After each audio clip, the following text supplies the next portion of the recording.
Hello everyone, welcome to CSE Core Concepts in series of Database Management System Made Simple. In my earlier video, I have discussed about the introduction to SQL, that is the structured query language. Now, in that SQL introduction, I have discussed about the types of SQL commands, that is the data definition language, data manipulation language, data control language, and data query language. So in this video, we are going to discuss about the data definition language commands, which the commands are being used. So let us get started with the first and the basic command, that is the create command. That means you can create any type of object using this create command. So it is used to create tables. Right now we are just discussing about tables. So it is used to create tables, but later we will create views. So they are used to create. In this command, there is a proper syntax which is defined and where you have to specify the attributes and you have to give the data type of that attribute. That is very much important to write the data type. Now, during creation of this any object like tables, now you have to mention certain parameters such as the primary key of the table, which we have already discussed that what is the importance of a primary key, foreign key, composite key. So you have to define the primary key of the table as well as the foreign key, if any, of the table, and also you can give some constraints which are called as integrity constraints.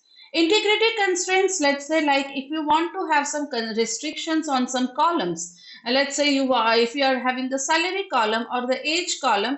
Now for the age column you want the age to be maximum than 18. Nobody can enter age less than 18. So such type of restrictions can be imposed, or sometimes a default, like if nothing is specified, then in that case this value should be there, right? So these are called as the integrity constraints. So constraints can be specified. So let us look at the employee table. Let us say, for example, I want to create an employee table. The fields are SSN, which is a primary key, name, address, gender, salary, birth date, and department number and SSN number. Now, department number is a foreign key here. So basically, let us see the syntax of create table. So if you are you have to mention this create table and then the table name. Okay, and then you can write down your columns followed by the data type, size of the data type, and the constraints, if any. You can put multiple constraints also. Now here one thing you have to understand, that in order to create an employee table here, the department number is a foreign key. Okay, so department number will be dependent on the department table. So in this case, you have to first create the department table and then you can create the employee table. Otherwise, you cannot enter the values. Okay. So just for the example, let us see how to create an employee table. So SSN is the character data type of size 9. Okay. So for those where the character data type, you have to mention the size. Now it is the constraint which we are keeping is not null and primary key. See, if you are putting the primary key constraints, then you can skip the not null constraint because it is understood that primary key cannot be null. Secondly, the name constraint should be not null. That is a constraint which you are imposing. Now here the department number, which is of type integer, is a foreign key. It should not be null and it references department. So this you need to write down which table it is referencing to along with the column name. So it is referencing the table department with the column name department number. Okay. So let us see the department table. So in this case, I told you that first you have to create the department table and then you have to create the employee table. So the department number is the primary key, department name, manager SSN, and manager start date, who is the manager. So department has the department number which is of type integer. The restriction is not null. Name, manager SSN, and start date. Now there are two ways of defining the primary key. One way is that at this level only you can tell which is the primary key and or the foreign key. And the second option is that at the end you can mention here like primary key department number. This is also one of the way of declaring a primary key. Then comes, let's say, the project table, which has again the department number as a foreign key. So here you can also write down in front of department number integer also you can write down foreign key references this, or separately also you can mention at the end, that is after primary key you can write down foreign key department number references department, and the column name should also be mentioned here, right? If you do not mention the column name, then it will not understand that which column you are referencing to this table. Okay. So this is the project table.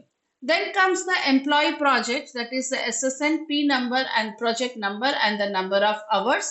So this is a relationship table between the employee and the project, where SSN number and project number both are your primary key. Also, they are your foreign keys. Understood? SSN number is referencing the employee table and project number is referencing the project table. So in this case, let's see, have a look at the okay.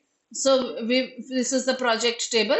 So we can say that these two are is a composite key. When two multiple columns combine to form a primary key. See, if I am keeping only SSN number as the primary key, then I do not know this, because one employee can work in multiple projects also. As you can see here, let me show you that this employee is involved in project P1 also, and he is employed in project P3 also. Now, if I am mentioning only SSN number as the primary key, then it would be difficult to understand that which project I am referring to. So the combination of this SSN number and the project number forms the primary key. So when multiple columns combine to form a primary key, they are called as the composite key. Okay, so the number of hours is dependent on these two combination, the employee number and the project number. So the number of hours is changing if the combination is changing. So in this case, this combination SSN and P number both are primary key, that is possible. And foreign key is the SSN, which is referencing employee table SSN, and P number, which is referencing project P number. Understood? So this is how you can create multiple columns as a primary key. Then comes the dependent table. Now in the dependent table, it is quite tricky, where dependent name is a primary key. Understood? Okay. But here one more primary key is required. Why? Because more than one person can have the same name. You cannot keep the name as a primary key. So let's say there is another employee called another dependent called Peter, who belongs to some other another employee, right? Who is a relative of another employee. So in that case, how will you refer? So here in this case, the combination of department number and the SSN will form the primary key. Okay, so here also you can say the primary key is a combination of SSN and the department name, and in this case the foreign key is only the SSN, which is referencing the employee table SSN number. So this is the create command by which you can create tables having different restrictions. Then comes the alter table. Now after creating a table, let's say if you feel that certain columns require some changes. Let's say if you have declared the size of one column as 9, varchar 9, but later you feel that no, 9 is insufficient, I should increase it more. Okay. Or let's say, for example, if you want to drop a column, you feel that this column is no more required. You can remove that column, or you want to add a new column, that is also possible. So these features are possible with the alter command, which is again a DDL command. So let us say now I want to add, I have the employee table. So in that existing table only, I want to add two more columns, hobbies and blood group, to this table. So what will I do is that I will write the syntax is alter table. Then I have to specify the table name, that is the employee table. And then I have to mention what operation I want to do. So here I want to do the add operation. So I will write add. Then let's say we will write down the column name, that is blood group of varchar size 10, which should not be null, and hobbies, that is varchar 30. It can be null. I am not putting any restriction. Then I want to increase the size of this column blood group to 15. So I have to write down alter table employee, that is the table name, modify blood group varchar 15. You have to mention the new size what you want it. Then if I want to drop the column hobbies from the employee table, then I will write alter table employee drop. Okay, so to remove any column, we will write down drop and the column name, that is hobbies. So using this alter command, you can make changes in the column after creating the tables also. You can add more columns, you can remove the existing columns, or you can change the size of the column. Then comes your rename command, that is to rename a new table. Say you want to change the name of the table after creating. So in that case, you need not delete the table and recreate the whole table again. Rather, you can simply rename the table from old table name to the new name. So suppose the old name was employee and now you want to rename it to employee details. So you will write the keyword rename employee to employee details. Similarly, you can also rename some columns if not the table. So let's using the alter table again, alter table command using the renaming option, that is rename column old name to the new name. So you can write down rename column. Okay, you can even just simply you can write down rename column SSN to ESSN. So you will write down alter table employee rename column SSN to ESSN. Then comes the drop command. Drop command is to delete a table from the database. You can delete if it does not violate any integrity constraint. Like here, if you are going to delete the employee table, then it will be difficult for, if you are trying to delete the department table, then it will not work here. Why? Because the department table column is having dependencies on the employee table. It is referencing to the employee table also. So unless you delete the parent table, you cannot delete this table. Understood? So you can delete any independent table which does not have referencing to any other table at ease. But in case if you are trying to delete any table whose column is a foreign key of other table, then you have to first delete that master table, then only you can delete. Understood? So drop table dependent, drop is the keyword to delete a table. So I can drop table dependent. Okay, that is possible.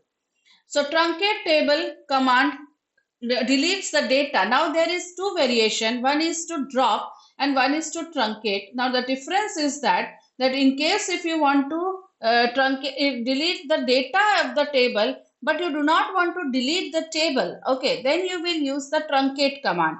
But if you want to remove the data table from the database, then you will use the drop command.